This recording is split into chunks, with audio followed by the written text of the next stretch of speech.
Good morning guys. So ari ko this sa may I think this is part of Sambag nga crossing ano kay dira lang na yun ang crossing no pakadto sa Pabia Christ the King ano. And I am looking at probably the best nga local nato nga cherry blossoms ano. So amo ni siyang well for me amo ni siyang the best nga form kag ang pag cut sang cherry blossom tree naton diri ano. As you can see, hindi na siya gani gidamo bulak.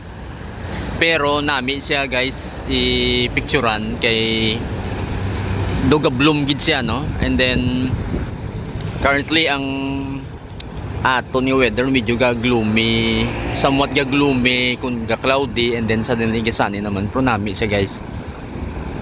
So diri part pa ni sa gyapon sang ato niya road network diri nga service road ano kung pan kita sa left ara ang San Agustin niya church diri no sang high school campus sang San Agustin.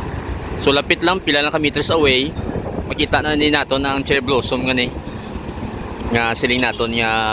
Well, I think probably the best niya form no kay ang iban hindi gid nami ang itsura niya pero ini nami siya guys.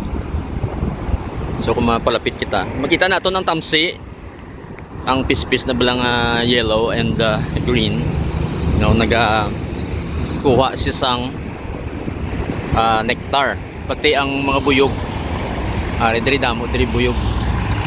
So ginakuha nila ang nectar no kay tamis siya siguro. So malangkat lang kita kadali diri no kita naton. So namin na din yung location actually. So blue skies and then somewhat cloudy. May cloud movements kita. So kung gusto nyo magpa-picture diri namin, i-picturean. May isa kita diri kakahoy, wala ko kabalo kung ano ni, pero do taliwis ang iyang dahon.